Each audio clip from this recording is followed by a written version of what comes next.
Cette semaine, il y a un invité que vous n'entendiez pas. Préparez-vous, ce que vous allez entendre va sûrement changer votre regard. Mesdames et messieurs, Monsieur Pépin Guillaume Manjo. Il est essayiste en philosophie politique, écrivain, ministre d'État honoraire, enseignant. Comment allez-vous? Ça va comme on peut aller pour quelqu'un qui habite un périmètre dont l'hostilité face à la raison, la vérité et l'intelligence est tout à fait confirmée et affirmée. Mais ça va. Merci beaucoup pour cet accueil dans votre demeure, votre manoir. Merci énormément. Nous allons aborder quelques questions. Principalement, on va s'atteler sur un ouvrage, les 40 épîtres, un essai philosophique sur plusieurs thématiques. On va essayer de partir de quelques aspects importants, tels que d'abord la démocratie pour notre pays. On va contextualiser. Enfin, on parlera de notre ouvrage, Puissance, qui n'a pas encore été publié, mais qui bientôt est donc en chantier, bientôt sera rendu public. Et enfin, on va revenir sur des questions de géopolitique, parce que le Congo est confronté à d'énormes questions géopolitiques. D'entrée des jeux, dans votre ouvrage, quand on parcourt ce livre, il y a une expression qui frappe et qui interroge. Vous dites à l'épître aux saints, vous vous demandez, vous posez la question de savoir, vous dites bientôt 100 ans d'indépendance, où en sommes-nous? Nous vous posons la question. Où en sommes-nous? Nulle part. Nulle part, habitons 100 ans d'indépendance, nous sommes nulle part. Nous sommes dans une sorte des religions du pouvoir, des rébellions, des contestations, et pas de développement. La grande religion actuelle, ou depuis 1960, c'est la religion du pouvoir. Comment accéder au pouvoir par tout moyen? Parce que le pouvoir est le seul endroit où on peut se nourrir assez facilement, accéder au trésor public, et voilà, c'est tout. Mais lorsqu'on regarde les règles qui permettent à un pays de pouvoir se développer, il n'y en a pas. Il n'y a rien sur la grande éducation nécessaire à ça. Il n'y a rien sur les grands centres de recherche fondamentale et appliquée pour régler les problèmes de potentiel qu'on a énormes en ce qui concerne les matières premières et toutes les possibilités que la nature a mises à notre disposition. Il n'y a rien qui est fait. Pire encore, je sais que parmi les gens qui ont occupé les postes très importants, dont notamment à la tête de l'Assemblée nationale, il y a des gens qui sont mes relations personnelles. Mais face à la vérité, je n'y peux rien. Quand vous avez des professeurs d'université qui ont été patrons de l'Assemblée nationale, qui ont été des grands ministres de la République, et qui savent pertinemment que pour que les pays avancent, il faut absolument investir dans l'éducation, dans la formation, dans les grands centres de recherche appliqués fondamentales. Qu'au terme de leur mandat, qu'ils n'aient pas pondu une loi à mesure de pouvoir mettre en place tous ces mécanismes qui les empêchent à pouvoir le faire. Ils enseignent à l'université dans des conditions mais atroces. Aujourd'hui, quand on regarde l'UNIKIN, par exemple, qui est la première institution universitaire de la RDC, il n'y a même pas de place pour que les jeunes étudiants puissent s'asseoir. Mais ces professeurs sont à la fois députés nationaux, ministres, mais ils continuent à pouvoir soutenir ces conditions-là. Mais qui attribue-vous cet échec? Est-ce un échec aussi collectif? Non. Individuel? Les collectifs, c'est un peu trop facile parce que quand on gère, on est responsable. C'est-à-dire le fait que moi je sois aux responsabilités, que j'ai la latitude de prendre la décision, que je puisse prendre cette décision-là, ce n'est pas la faute de la maman maraîchère. Donc vous allez affecter la faute à tous, alors que c'est moi qui ai l'intelligence intellectuelle, l'intelligence universitaire et la gestion des universités, et tout en étant politique, c'est-à-dire qu'ayant les moyens de décider sur la loi de finances. L'autorité budgétaire, c'est le Parlement, n'est-ce pas? Si les présidents de l'Assemblée nationale ou un ministre important qui est au gouvernement sait pertinemment, puisqu'il enseigne à l'université, c'est que les conditions ne sont pas réunies pour apprendre et pour transformer en matière première. Que doit-il faire? C'est pondre une loi à mesure de régler ces problèmes. Et pourquoi ils ne les font pas? Vous allez associer toute la République à cette responsabilité? Non. Il y a un responsable, il faut le pointer du doigt. Ce sont les enseignants qui aujourd'hui, parmi eux, ce sont des grands fanatiques, des grands danseurs. Ils ont toujours été comme ça. Du temps de Mobutu, c'était comme ça. Du temps de Kabila, c'était comme ça. Du temps de Tshisekedi, c'est comme ça aussi. Ça n'a pas changé. Mais qu'est-ce qui vous choque le plus? Vous êtes un observateur de la classe politique, oui, de la société congolaise. Vous êtes écrivain, penseur. Qu'est-ce qui vous choque le plus quand vous observez notre société? Ce qui me choque le plus dans nos sociétés depuis 1960, donc à partir de 1965 à aujourd'hui, c'est la logocratie. Qu'est-ce que c'est? La logocratie, c'est l'institutionnalisation du mensonge. La vérité est écartée parce qu'il faut manger, il faut donc applaudir. On applaudit même à contre-temps parce qu'il faut absolument manger. Les logocrates ont pour mission de justifier ce que la raison réfute. Sont-ils conscients de cet état de fait? Ils sont conscients parce qu'ils sont instruits, ils le savent. Je parle ici d'enseignants d'université qui ont occupé et qui occupent encore des postes les plus importants de la République. Et il y a une sorte de doctrine très malsaine que j'appellerais la doctrine du but du pouvoir, est soutenue par le fait de l'accusation du prédécesseur. C'est-à-dire que celui qui m'a précédé a volé, a pillé. Donc, tout ce que je dois entreprendre, c'est justifie, parce que les regards doivent être toujours dans les rétroviseurs. Puisqu'il a volé, puisqu'il a pillé, il ne faut pas me critiquer. Alors même que Spinoza nous dit, lorsqu'il faut construire, il ne faut pas construire sur le mal, il faut construire sur les biens. Le fait de pouvoir justifier la construction sur le mal vous dénie même la qualité d'homme. Partant, l'éthique est la seule option possible pour la gestion de l'État. Je ne peux pas justifier que mon prédécesseur avait volé. Tout ce que je ferai doit être évalué sur base du comportement de mon prédécesseur. C'est une insanité, c'est une insalubrité, y compris spirituelle. On ne peut pas prétendre être à l'église matin, midi, soir et être toujours à rappeler que ces fautes ne peuvent pas être évaluées en fonction de soi, mais doivent être évaluées en fonction du passé. Du passé mauvais, et la correction, qui va l'apporter? Si j'estime que celui qui m'a précédé était mauvais et a volé, a pillé, a fait beaucoup de mal, j'ai pillé aussi, je vole, et je vous dis, écoutez, vous n'avez rien dit dans le passé, ne dites rien aujourd'hui. Et on continue. Comment alors établir les responsabilités quand celui qui est là dit que mon prédécesseur avait fait mal, celui qui était là accusait l'autre également, mais finalement, on a l'impression que la faute appartient toujours aux autres, personne n'est responsable de rien. Comment pouvoir justement établir réellement qui était responsable de ce mal qui continue de nous? Dans les principes sartriens de l'enfer, c'est l'autre. C'est le jugement en question, en fait, lorsqu'on est face au reflet de son propre miroir. On ne se rend pas compte que l'enfer, c'est soi, c'est pas l'autre.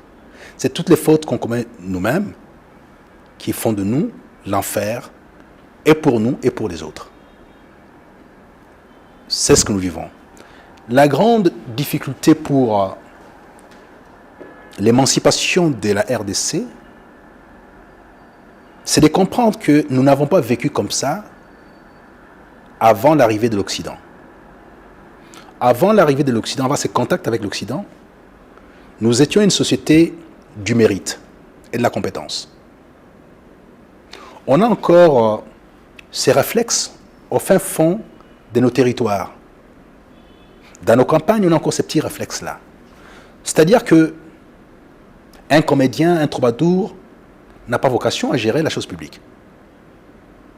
Il ne peut pas s'imposer en disant, voilà, moi je vais donner des leçons, des ceci, non. La célébrité n'offre pas les compétences. La célébrité n'offre pas les compétences. Le fait de critiquer matin, midi et soir quelqu'un qui fait mal, non plus, ne vous offre pas la compétence. Parce que voir que ça va mal, c'est le bon sens humain. Qu'est-ce que vous proposez? Mais le pays qui correspond aujourd'hui à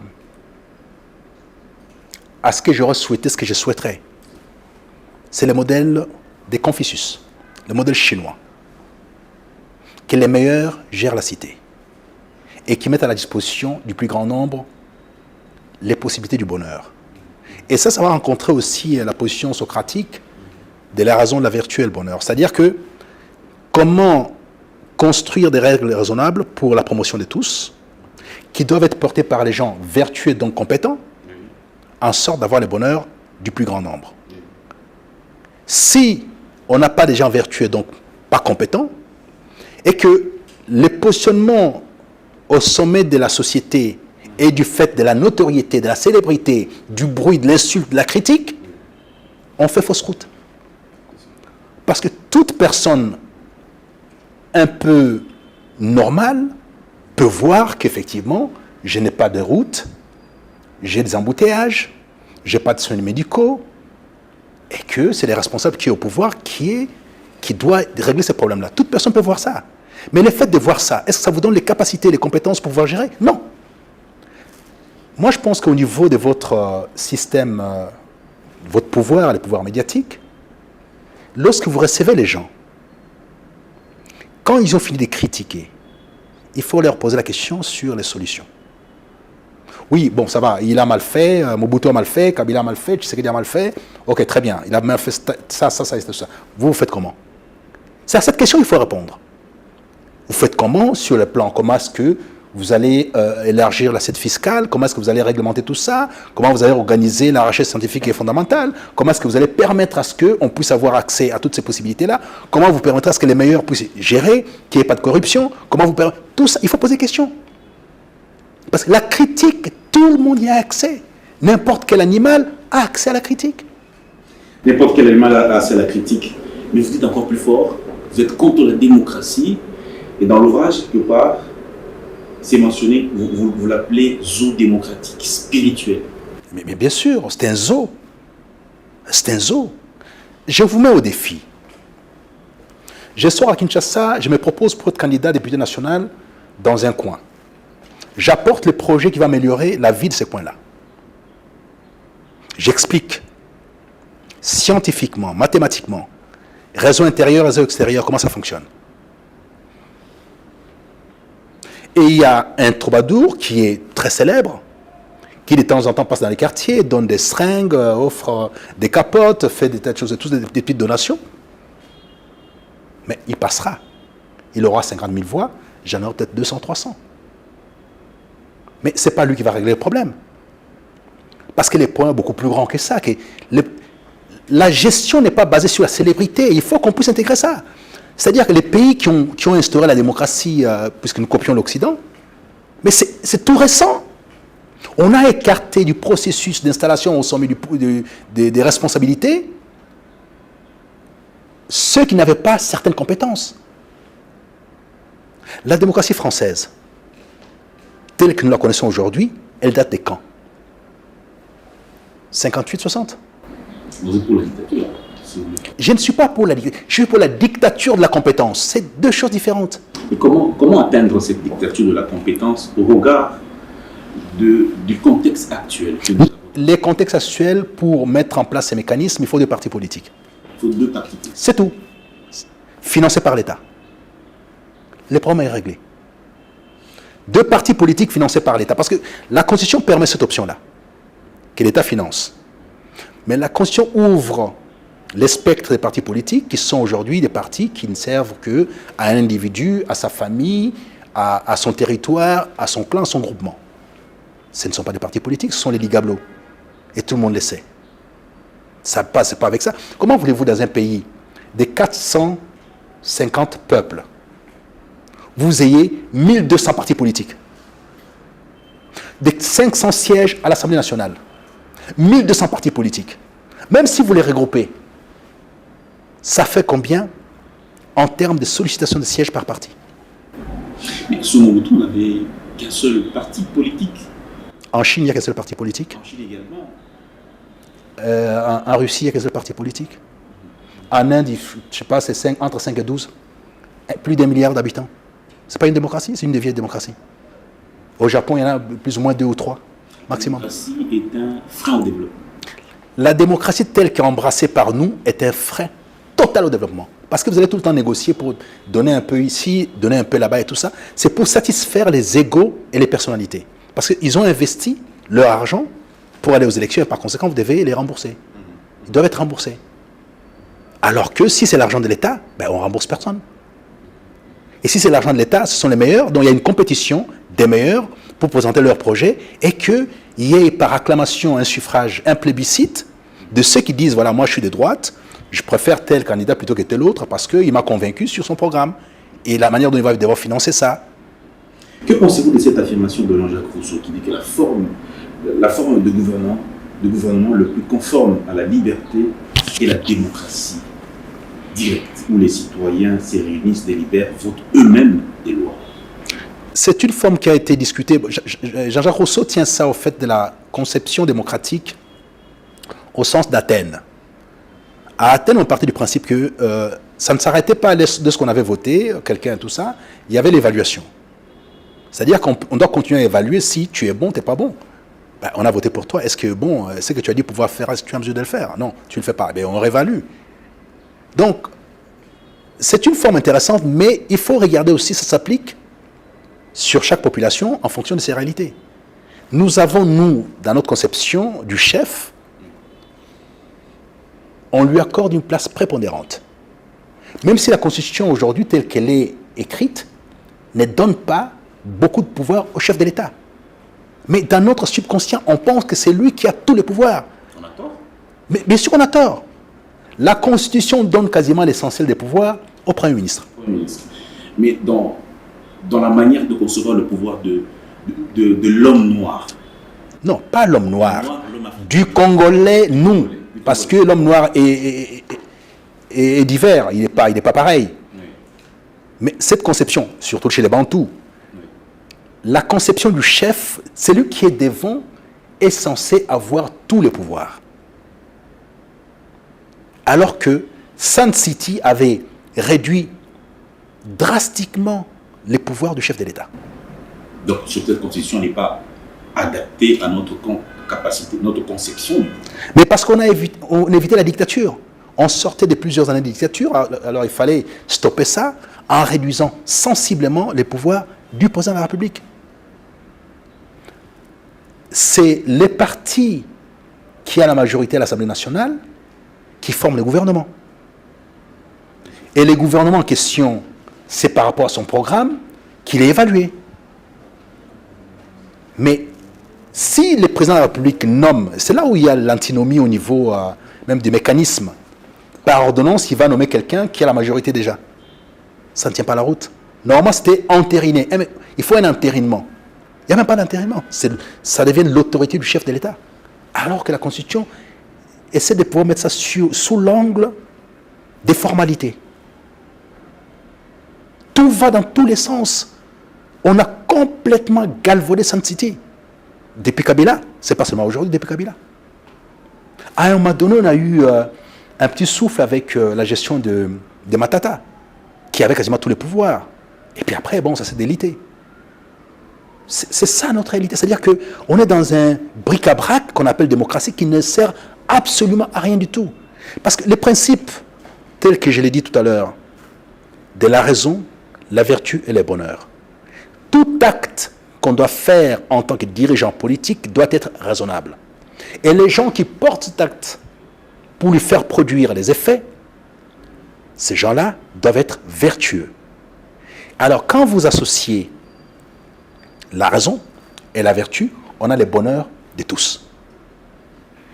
Avons-nous des règles raisonnables? Je peux dire oui, nous avons plus ou moins des règles raisonnables. Avons-nous des personnes vertueuses capables de porter ces règles pour leur faire produire les fruits nécessaires au bonheur de tous? Apparemment, non. Parce que nous sommes aujourd'hui répertoriés les pays les plus corrompus de la planète. Et ce n'est pas depuis Tshisekedi, depuis avant Tshisekedi. Que vous vous souvenez que Joseph Kabila avait institué le Zolobambi pour travailler sur la corruption. Il a parlé de plus ou moins 20 milliards par an qui partaient. Du temps de Mobutu, c'est la même chose. Aujourd'hui, les procès sont en vrac. Et par conséquent, on doit devoir déterminer qu'effectivement, il y a quelque chose qui ne va pas. Donc, les gens vertueux ne sont pas là. Il y a un débat qui a eu domicile tout récemment, c'est celui du changement de la Constitution. Pour certains, il le faut. Pour d'autres, il ne le faut pas. La Constitution ne pose pas problème. Quelle est votre lecture? Bon, ma lecture, de toute façon, je ne suis pas dans les commentaires de ce que les gens disent. Je suis dans la proposition, dans l'écriture. Il y a des aspects de la Constitution qui doivent être réformés absolument, notamment sur la nationalité, tout ça, les partis politiques. Dans mon texte Puissance, que vous avez annoncé, tout à fait, j'ai tenté de régler tous ces problèmes-là, de faire des propositions précises. Qu'est-ce qu'il faut faire? Je pense que le moment viendra, lorsqu'on parlera de ces textes, à sa sortie, je présenterai effectivement ma vision des choses pour la performance de la Constitution, notamment sur ces points-là. Partis politiques, 2 maximum. Il n'y a pas 1250 visions du monde. Il y a 2 visions de la gestion de la chose publique. Le libéralisme et la social-démocratie. Stop. Il est presque insultant pour l'intelligence humaine que les PPRDQ socialistes soient opposés à l'UDPS. Ça ne veut rien dire du tout. Ce sont 2 partis socialistes qui doivent être un seul parti socialiste. Mais comment les mettre ensemble? C'est l'idéologie. On sert quoi? Il faut une loi? Non, c'est-à-dire que moi, je parle du principe qu'il faut 2 partis politiques. C'est-à-dire, on a la gauche et la droite. Voilà. La gauche au sens de la social-démocratie, et avec les écologistes, anciens, communistes et tout ça, tout ce qu'on voulait, ils sont ensemble entre eux. Et puis la droite, qui sont des chrétiens, des libéraux et tout ça. De leur côté, voilà, c'est tout. 2 formations politiques qui sont financées par l'État et qui vont en campagne en fonction des compétences des uns des autres. Quand ils font leur grand-messe, et on choisit les meilleurs d'entre eux qui doivent conduire leur liste, c'est tout, c'est pas compliqué. Tout ce qu'on fait là, c'est cette bouillabaisse, ne sert à rien du tout. On ne s'en sortira pas. On ne s'en sortira pas. Parce qu'un gars qui finance les partis politiques, son parti, il doit requérir les fruits de son financement. C'est ça. Et si on fait ça, on n'aura plus de troubadours.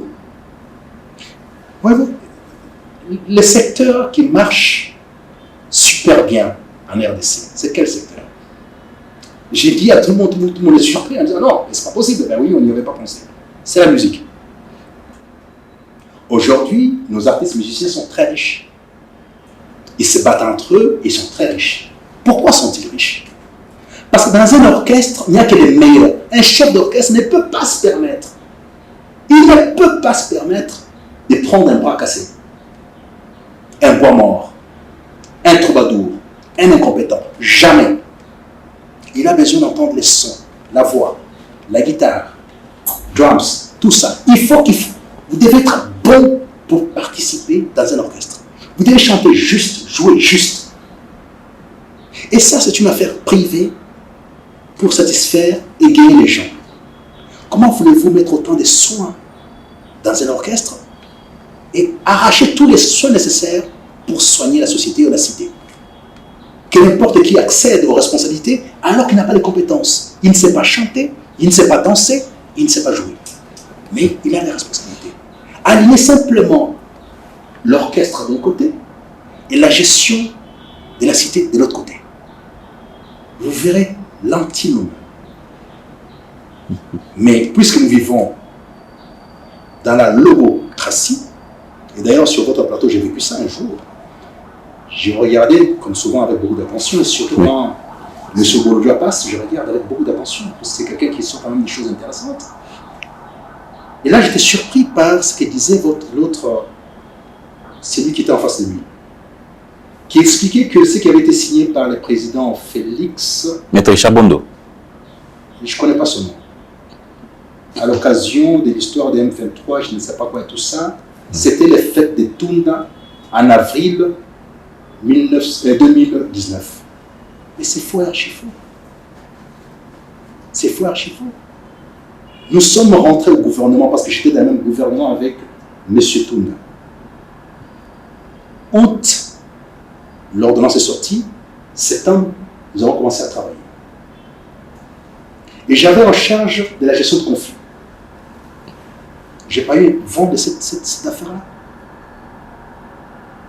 Parce que le mécanisme tiré de l'accord cadre devait être géré au niveau de l'intégration régionale que j'ai pilotée.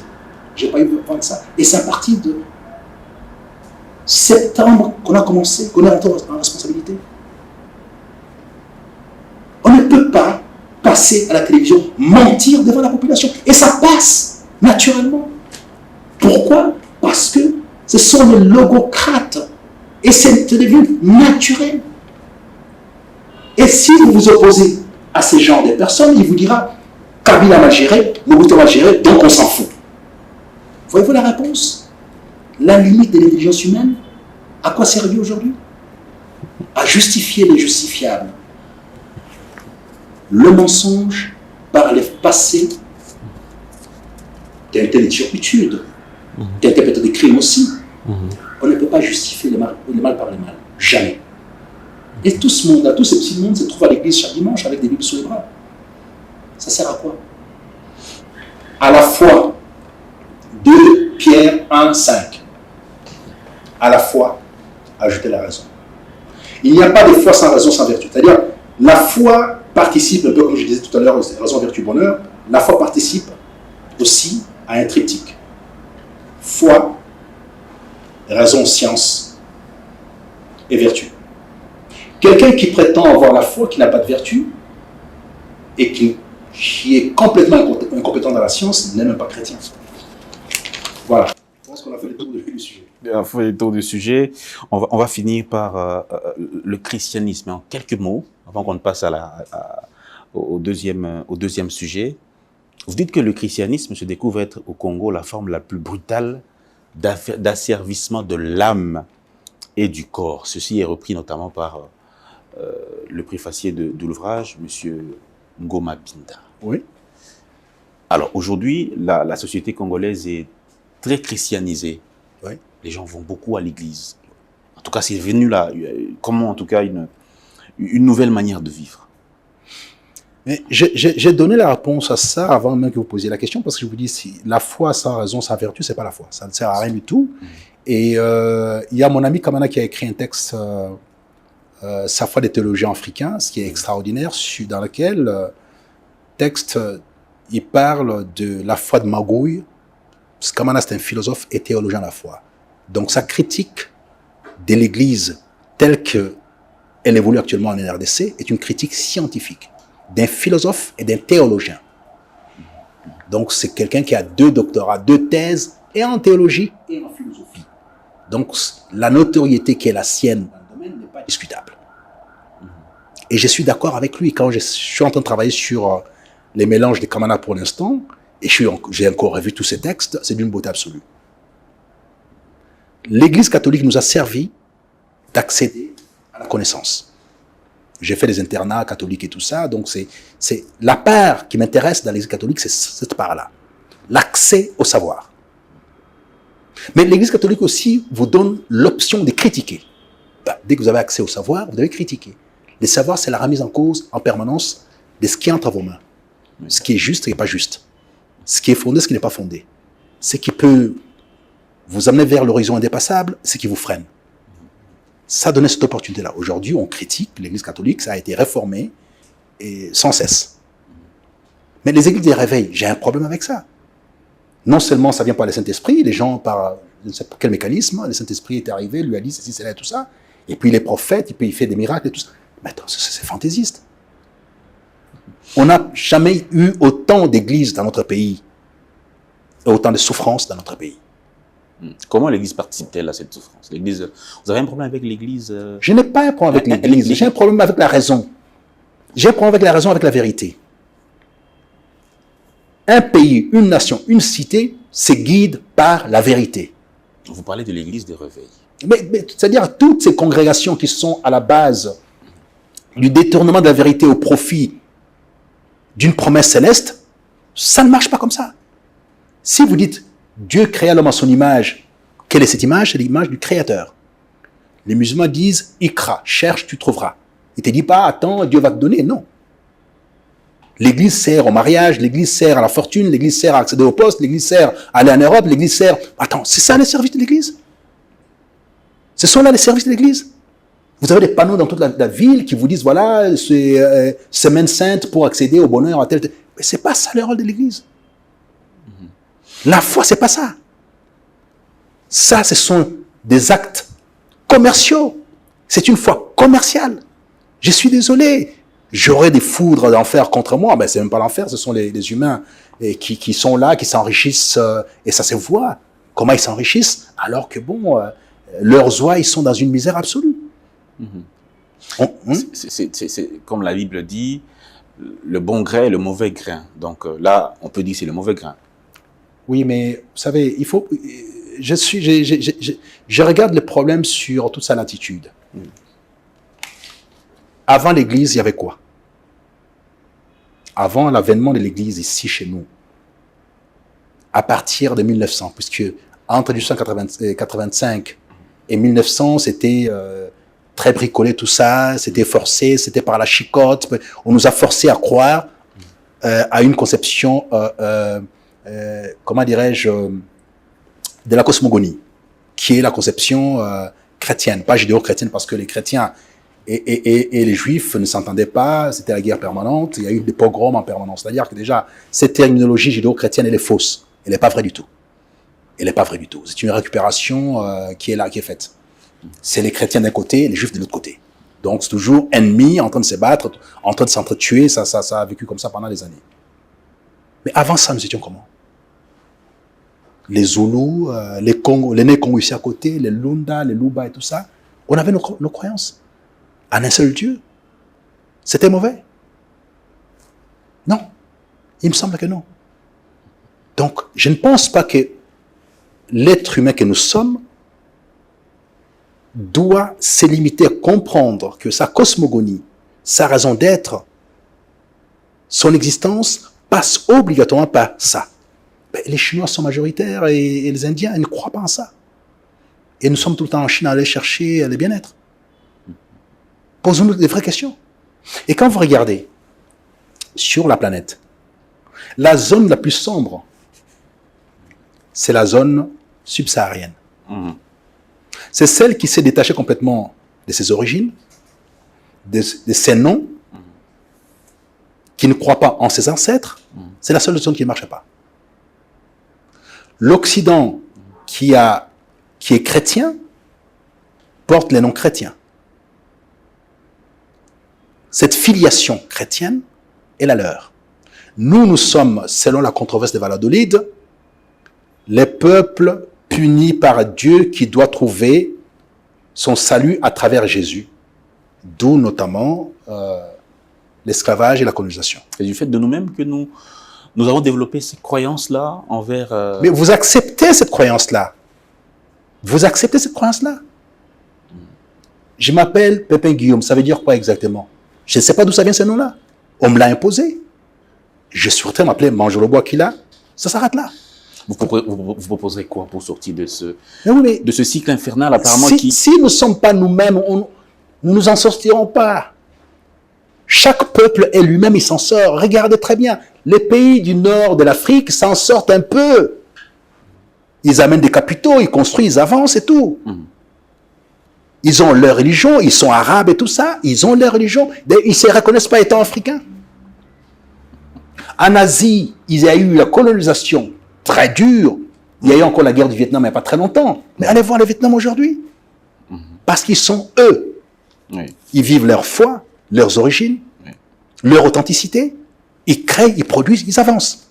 Et nous qui avons copié tout, les noms, la religion, tout, on ne s'en sort pas. On ne s'en sort pas. Il faut quoi? Il faudrait quoi? Parce que... Mais posons-nous la question pour savoir pourquoi est-ce qu'on ne s'en sort pas. Nous copions ce qui n'est pas conforme à ce que nous sommes plutôt. Nous sommes des copistes, mais en plus de mauvaise qualité. On copie très mal. Mauvaise démocratie, mauvaise façon de conduire les véhicules, mauvaise façon de diriger des villes. Tout est mauvais.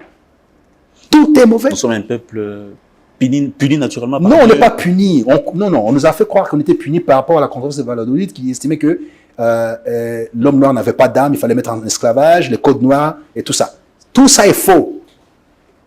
Tout ça, qui est dicté par l'interprétation malheureuse de la Bible, est faux. Alors d'où vient le problème? Le problème, c'est nous-mêmes. Lorsque vous refusez votre identité, vous refusez que votre mère est votre mère, votre père est votre père, et que vous voulez un autre père et une autre mère, ben c'est normal que vous ne puissiez pas vous en sortir. À quel moment on a commencé à renier nos propres valeurs? À quel moment nous avons commencé à nous remettre en question? Depuis qu'on vous a asservi, vous êtes des esclaves heureux. Expliquez-vous. Ben, un esclave, soit il décide de sortir de son état d'esclave, en reprenant son identité d'origine et sa vie d'origine, en participant à l'universel avec sa quotité, ou bien il n'existait pas, il participe à l'universel sur la base des autres. C'est quoi l'universel? Il faut voir Mudimbe.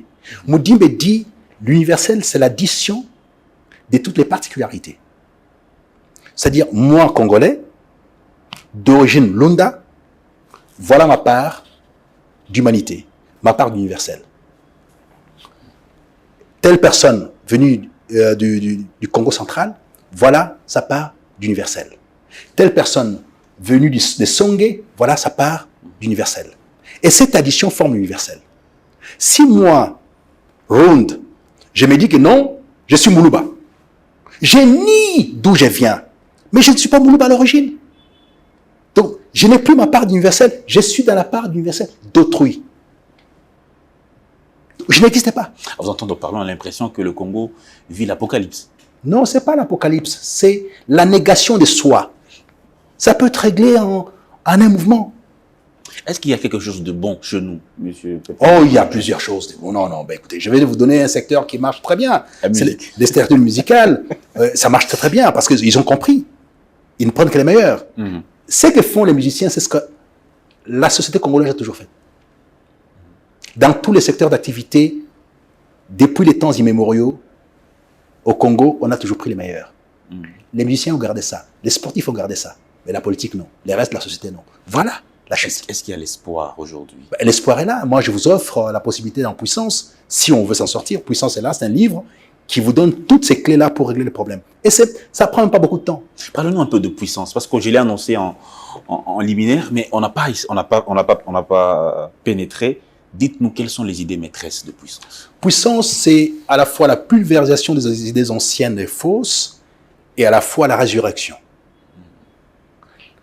Puissance dit, c'est quoi l'identité congolaise? C'est quoi être congolais? Puissance vous donne tout le corpus des éléments fondateurs de la congolité, avec K.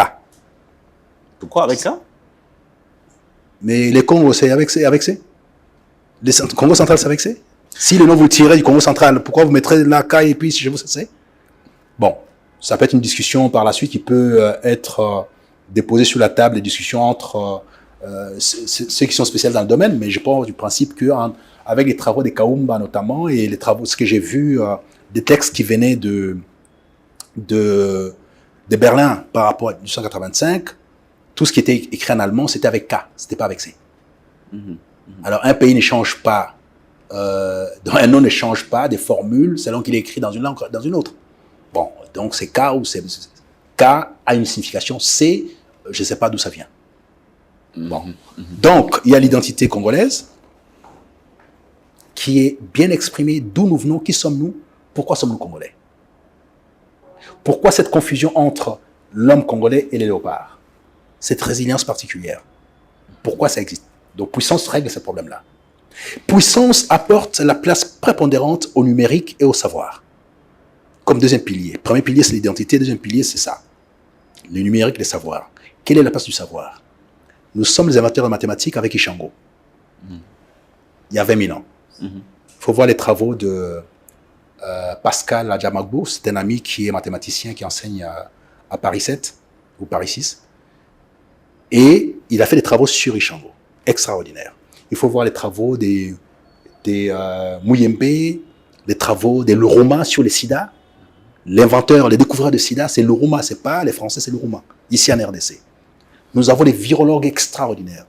En mathématiques, le Congo est béni. En virologie, nous sommes bénis. Il faut mettre les moyens. Il faut mettre les moyens là-dedans.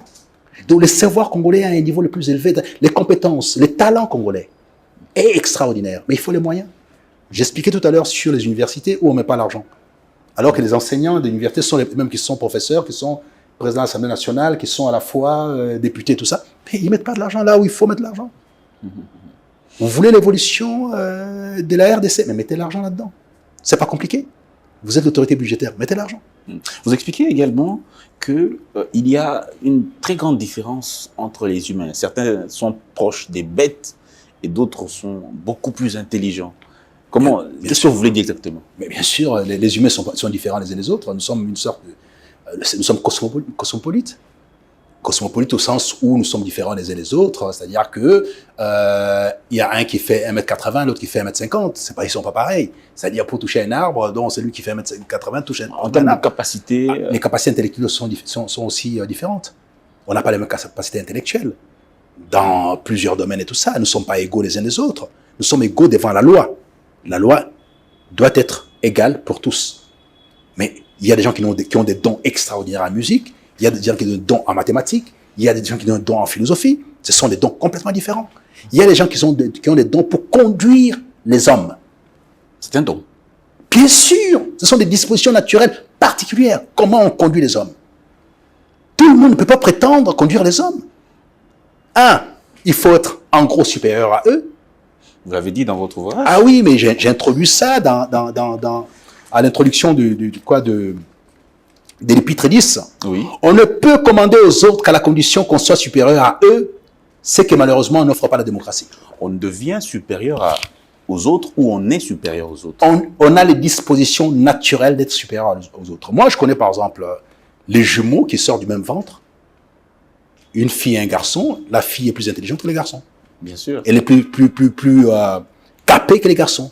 Elle termine ses études avant les garçons. Vous allez dire quoi? Même mère, même père, sortis du même ventre, mais on voit la disparité entre les deux. Jumeaux. On ne parle pas d'un enfant qui est élevé dans une famille, tout ça. Non. Élevé par la même maman, dans la même condition, par le même papa, dans la même condition. Et comme par hasard, la fille est supérieure au garçon. Parce que nous ne sommes pas égaux. Les jumeaux ne sont pas égaux. Comment voulez-vous que nous tous nous soyons égaux? Non. Donc déjà par nature, il y a des personnes qui sont beaucoup plus capées, comme vous dites. Bien sûr, la nature fait qu'il y a des gens qui sont dotés de plusieurs possibilités. Moi, vous me mettez au foot aujourd'hui, je ne peux pas jouer comme la mienne, Yamal. Je ne peux pas jouer contre. Bon, il a ce don-là, moi, je n'ai pas ce don-là. Vous me mettez dans un orchestre, je ne peux pas faire comme Koffi Olomide. Il a ce don-là, je n'ai pas ce don-là. Mais vous l'amenez en philosophie, il ne va pas suivre. Donc voilà, comment est-ce qu'on manipule les concepts, comment on les fabrique, on les construit, les ajustements raisonnables. Ça, c'est mon domaine. J'ai travaillé là-dedans depuis que je suis tout petit. Là, ça devient beaucoup plus intéressant au niveau des leadership. Oui. Des leaders nés. Nés. Il ne devient pas. Il a simplement le processus qui le conduit à l'accomplissement de lui-même. On vient leader au monde dès la naissance. Vous le verrez même à l'école. Il y a des petits garçons qui sont en train de conduire les autres. Dès l'enfance, ils sont là. Ils sont devant, les autres suivent. Et si maintenant il est bien conduit, bien protégé, on l'amène jusqu'au sommet, ça c'est un leader. Même si on passe par les meilleures écoles de leadership, si on n'a pas ce don-là, c'est un gâchis. Adolf Hitler n'a pas fait d'école.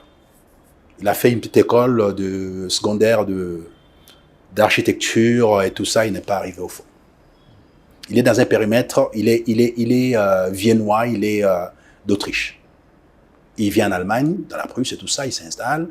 Et il a en face de lui des gens venus de très grandes familles. Des gens venus de grandes familles avec la puissance intellectuelle, la puissance militaire, la puissance financière. Mais puis c'est un leader. Et finalement, il conduit tout le monde. Les gens qui sont plus capés que lui, en intelligence, en finance, en vécu, des nobles de naissance.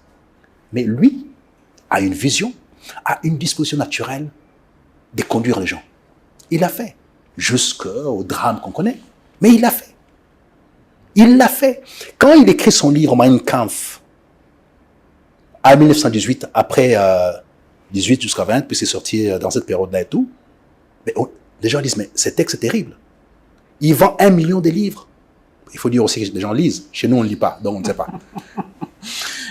Après, il commet les crimes qu'il a commis par la suite. Mais tout le monde est derrière lui. Toute l'Europe se soumet à son leadership. Pas d'études extraordinaires. Famille très pauvre. Conditions de vie très pauvres. Il vivait des expédients, mais il se trouve être à la tête d'une machine extraordinaire. Est-ce que voyez-vous des gens comme ça à la tête du pays? Mais c'est ça l'argument. Justement.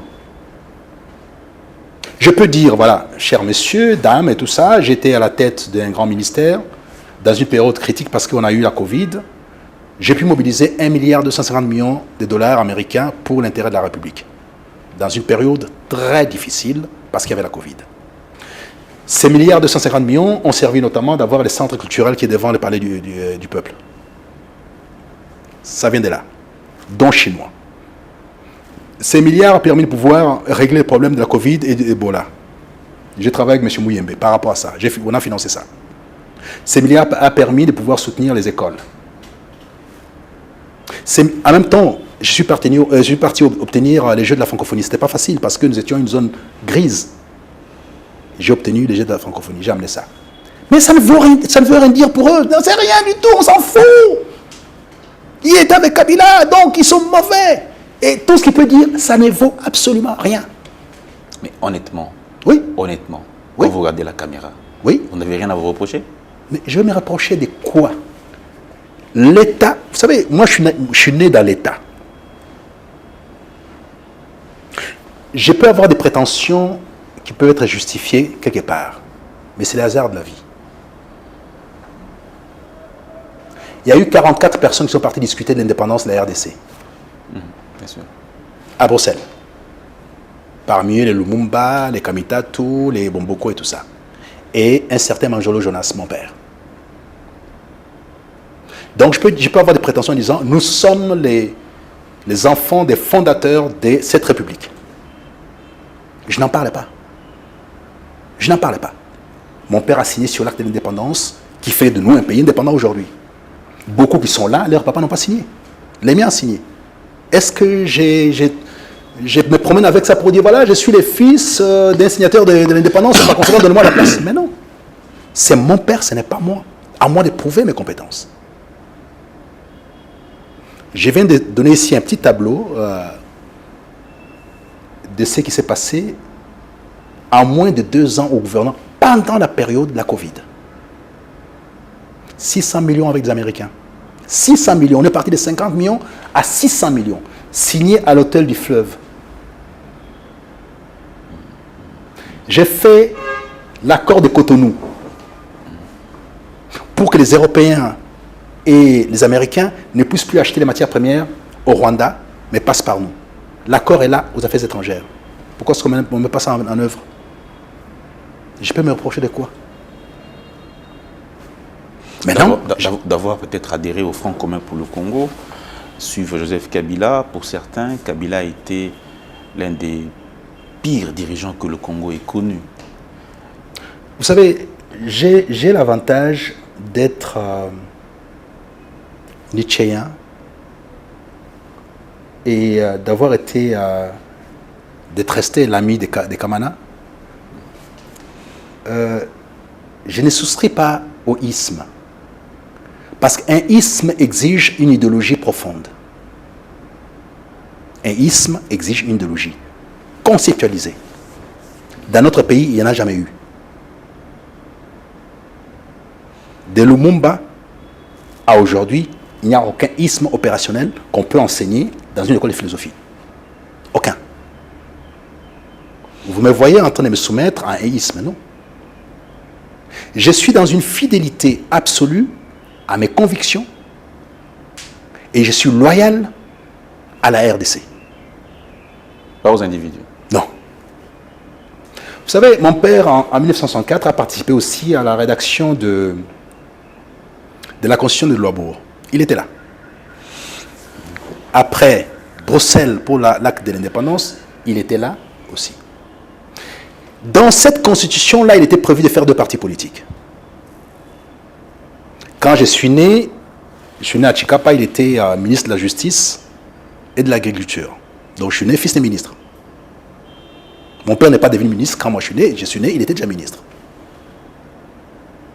Lorsqu'il voit la dérive du système Mobutu, il se retire de la politique. Pour être fidèle à l'État, il retourne dans l'administration. Parce que, comme il était matriculé parmi les évolués, dans les années 50, c'était le premier administrateur du territoire de Luisa. C'est lui qui a fait la remise reprise avec les Belges. Il avait moins de 25 ans. Nous servons l'État. Et quand il s'est trouvé en face d'une situation comme celle-là, Mobutu était tout puissant.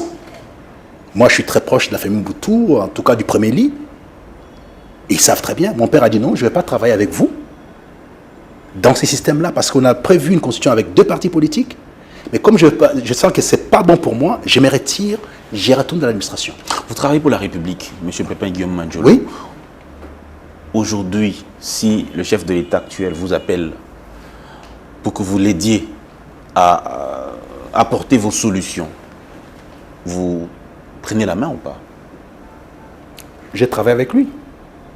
Mais je parle d'aujourd'hui. Est-ce que les conditions sont réunies aujourd'hui par rapport à la vérité? Est-ce que les conditions sont réunies par rapport à la vérité? Est-ce que la vérité est admissible à la discussion?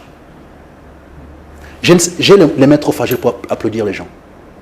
Faites les tours de toutes les activités pendant la période de Kabila, vous ne me verrez pas en train d'applaudir, en train de sauter avec des habits et de porter. Je n'ai jamais fait ça. Je n'ai jamais fait ça. Je ne sais pas comment on fait ça. Je vous apporte mon petit savoir. J'ai à votre disposition. Vous le prenez, vous ne le prenez pas. Je ne vais pas rentrer dans les secrets de ce que j'ai pu parler avec les chefs de l'État actuel. On m'a donné tout ça, je ne vais pas en parler. Ce n'est pas les lieux ici. Je suis tenu par les secrets d'État. Mais lui-même sait. Lui-même sait ma position par rapport à tout ça. Il sait. J'étais son ministre, un des ministres les plus importants du gouvernement. J'étais ministre d'État. Le deuxième ministre d'État après les affaires étrangères, c'était moi. J'avais 4 départements. Coopération internationale, 1,250 milliard que j'ai ramené. Francophonie que j'ai amené pour le chef de l'État. Je lui ai remis les étendards et tout le reste de la francophonie. Il m'a félicité pour ça, parce que je n'étais pas sûr de l'avoir. Tous les pays européens étaient contre nous, ils ne voulaient pas qu'on abrite les jeux ici. Les centres, j'ai fait. C'est son honneur, c'est pendant son mandat, même si ça a été initié depuis le temps de Kabila, c'est lui qui l'a finalisé et c'est moi qui ai fait le travail. Je ne l'ai jamais attaqué personnellement, ni lui ni son entourage. Moi, je porte un regard scientifique de l'évolution de notre pays. Ces rares scientifiques montrent qu'effectivement, voilà les solutions qu'il faut apporter. Monsieur Pépin Guillaume Mandiolo est en train de terminer. Peut-être deux dernières questions. Vous allez aussi donner votre avis à la fin. Pour raison de mémoire et de vérité, puisque vous prêchez la vérité, chose que nous aimons beaucoup, nous les journalistes. Il fut un temps, au moment où nous avions le gouvernement FCC Cash, auquel vous apparteniez, on a appris que le président était quelque part bloqué. Au sein du gouvernement, il y a des ministres qui bloquaient les décisions du chef de l'État, qui refusaient d'exécuter ces décisions. Vous qui avez assisté au Conseil des ministres, les premiers Conseils des ministres dirigés par le président Félix Tshisekedi, pour raison de mémoire ou de vérité, que pouvez-vous dire par rapport à cela? Est-ce la vérité? Puisque vous étiez ministre issu du FCC, parce que c'était le gouvernement FCC Cash. Y avait-il des ministres qui refusaient d'exécuter les décisions du chef de l'État? Mais c'est d'une incongruité incommensurable. Vous allez faire comment? Comment vous faites pour refuser la décision du chef de l'État? Monsieur Tunda, vice-premier ministre, ministre de la Justice, a fait l'erreur de transmettre un document à l'Assemblée nationale sans que les conseils soient saisis avant et que les chefs d'État soient au courant. Il a été chassé du gouvernement par Félix Antoine Tshisekedi Tshilombo.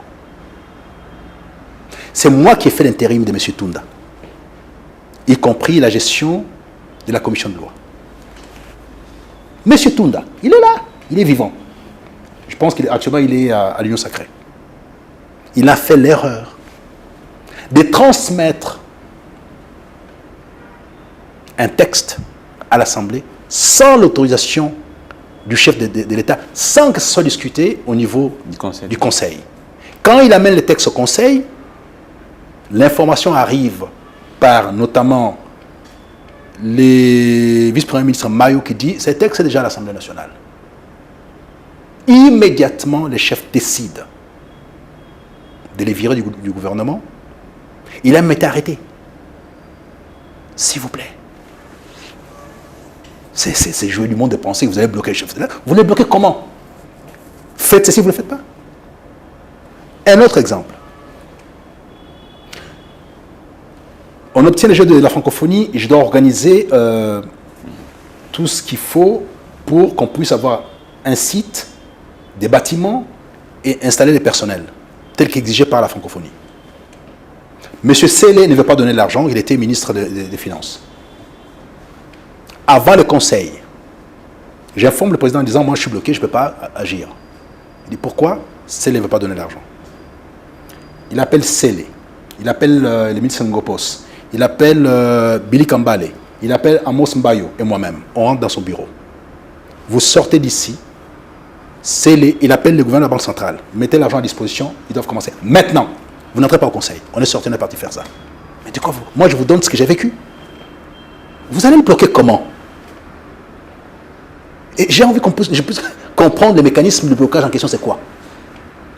Parce que j'ai vécu ça. Donc, personnellement, je vous dis des choses qu'on a faites. Et puis, on a pris ces bâtiments-là à côté de la gare centrale, sur l'avenue du commerce. On a installé ces bâtiments-là, on a inauguré, on a tout fait. Parce qu'il a décidé. Donc, c'était immédiatement. On a fait. Deux cas que je viens de vous donner.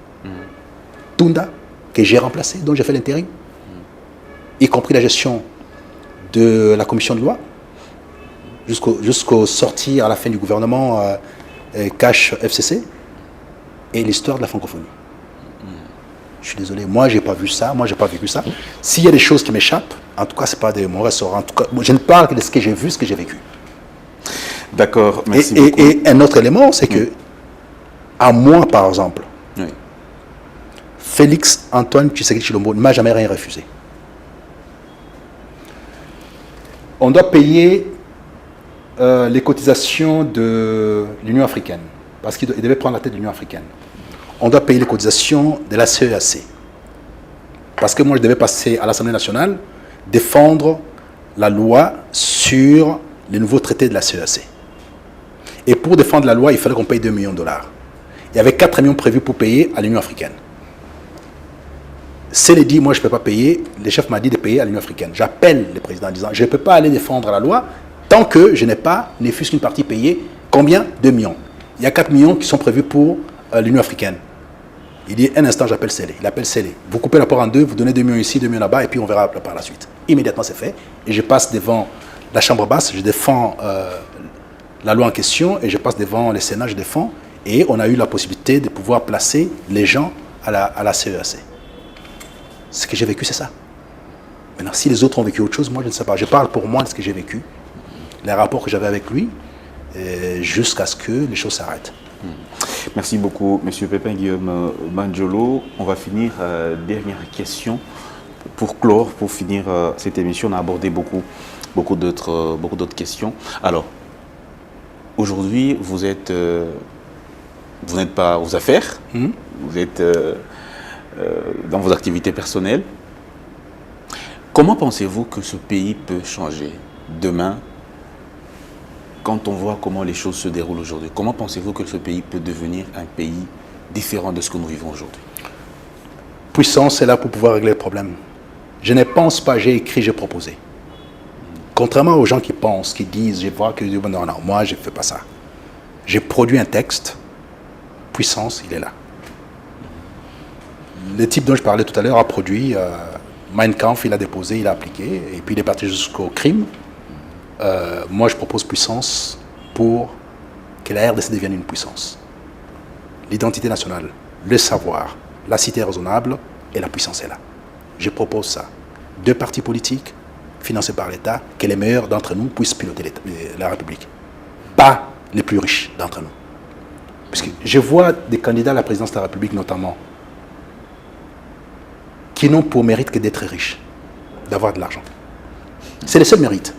Et les gens s'alignent derrière eux, parce qu'ils ont seulement l'argent. Ils n'ont pas des compétences extraordinaires, mais ont l'argent. Le leadership sur fondement de l'argent. Ça doit cesser. Le leadership sur fondement de la notoriété dans la cité, de la capacité à insulter, à attaquer, à brimer, tout ça, c'est pas un leadership, ça. Qu'est-ce qui va rester dans l'histoire? J'ai vu au Parlement des gens dire, oui, c'est quoi la philosophie? Alors qu'ils sont au Parlement du fait de la philosophie. La séparation de pouvoir, c'est la philosophie. C'est lui qui a dit, c'est Montesquieu. C'est triangle, c'est Montesquieu. On enlève entre les mains de Dieu, on donne entre les mains des hommes. Exécutif, législatif et judiciaire. C'est Montesquieu. C'est la philosophie. Lorsqu'on a cette inconscience et que les gens applaudissent, on arrive à telle inconscience dans un pays qui s'est dit des gens lettrés, alors on se dit, tiens, nous sommes globalement des gens semi-lettrés et analphabètes. Parce qu'on a des lettrés, des niveaux les plus élevés, on ne peut pas dire ce genre de choses et laisser dire. On ne peut pas. Donc la solution est là. Puissance donne ces solutions-là pour régler les problèmes définitivement. Est-ce que Puissance, pour ne pas vous couper, excusez-moi, Puissance donne aussi des solutions aux problèmes qui dérangent particulièrement la partie orientale du pays, l'est du pays? Parce qu'aujourd'hui, il y a un accord qui a été signé. Est-ce que Puissance aussi résout ce problème? Bien sûr, Puissance règle ce problème-là. Puissance règle les problèmes. C'est ça la puissance. Un pays puissant, vous allez l'attaquer comment? Parce qu'il est puissant. Il est puissant militairement. D'abord, il est puissant sur les savoirs, les numériques, et toutes les nouvelles technologies, il est largement au-dessus. Il est puissant parce qu'il a les moyens financiers de pouvoir organiser son armée, bien doter l'armée en question, bien la discipliner, bien la professionnaliser. Et la puissance publique est opérationnelle, la justice est opérationnelle, tout ça est opérationnel, c'est ça la puissance. Tout ça est dans les textes, c'est mis dans les textes. Mais ce que je crains, comme la plupart de mes textes, ce sont les pays étrangers qui utilisent ça. Franchement. Je suis au regret de vous dire que j'ai appris que mon texte « Ma Nation » est utilisé massivement dans les cercles fermés des pays voisins qui nous attaquent. Mais pas en RDC. Mon texte « Ma Nation » qui est là sur le marché depuis 2006-2007 est utilisé dans les pays voisins.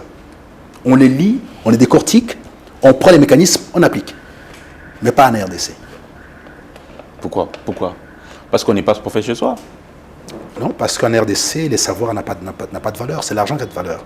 L'argent, la notoriété de la rue a de valeur, pas les pouvoirs. Et pas les savoirs. Les savoirs. Moudimbe est décédé. Qu'est-ce qu'on a fait de Moudimbe? Rien. C'est un des plus grands philosophes de ces 50 dernières années. Est-ce qu'on l'a fait en RDC? Est-ce qu'on a parlé de lui de manière officielle? Non. Ça n'a pas de valeur ici. Ce qui a de la valeur, c'est ceux qui ont de l'argent. Ont de la valeur. Ceux qui ont la notoriété de la rue ont de la valeur. Merci beaucoup. Peut-être qu'on a oublié quelque chose que vous souhaitez ajouter? Non, je pense qu'on a fait le tour. On ne peut pas tout dire non plus. Hein. On ne peut pas tout terminer. Oui. Il y a tellement de choses à dire. Mais merci infiniment en espérant que on aura peut-être 500 personnes qui vont regarder. Et moi, je suis pour les petits nombres, puisque les grands nombres réservés à ceux, à la fête, l'intelligence n'a presque pas d'adeptes. La fête a beaucoup d'adeptes. L'insulte a beaucoup d'adeptes. Les récriminations, les ressentiments, la passion triste a beaucoup d'adeptes. Mais la fête de l'intelligence, personne n'y vient. Et ne vous étonnez pas. Ouais. Les systèmes actuels tels qu'ils fonctionnent, tel qu'il a fonctionné depuis 2006, on peut en faire 1000 ans durant. Tout ce qu'on aura, c'est les pays sera morcelé et disparaîtra. Un des premiers éléments des puissances, c'est la congolité et l'unité nationale. Tant que vous n'avez pas l'unité nationale, les enfants de ces pays qui ont eu des ancêtres aux mains coupées, qui ont eu la situation de la partie Est, qui ont cette souffrance en partage, tant qu'ils ne seront pas unis, vous n'aurez pas un pays stable et organisé. Jamais. Si c'est les uns contre les autres, jamais. Jamais vous n'aurez un pays stable tant qu'il n'y aura pas d'unité nationale. Jamais. Si vous ne pouvez pas vous asseoir autour d'une table, parler en crachant au sol, sur les sols de vos ancêtres, que cette terre vous appartient à vous tous. S'il y a un groupe qui dit non, ça m'appartient à moi, l'autre dit non. Dans le dialogue, c'est ça? Appelez ça comme vous voulez. Moi, je suis dans la spiritualité organique du pays. Je ne suis pas dans vos histoires-là. Je suis dans la spiritualité organique du pays. On perdra ces pays. À cette allure-là, on perdra pan après pan. Les applaudisseurs sont toujours là derrière parce qu'ils encaissent l'argent. J'ai vu des profs d'université qui sont devenus applaudisseurs. Dès qu'ils ont l'argent en poche, ils sont prêts à dire toutes les bêtises du monde. Ils ignorent qu'ils ont une thèse. Ils ont fait des thèses. Ils ignorent ça. J'ai vu ça de tout temps. Ce n'est pas seulement actuellement. J'ai vu ça du temps des Kabila, les profs d'université, qui aujourd'hui ont traversé, sont de l'autre côté. C'est la pire des choses, c'est celle-là, quoi. Que ceux qui ont fait des thèses de doctorat soient en mesure, ne se remettent jamais en cause. Alors quand ils travaillent, il y a les pour et les contre.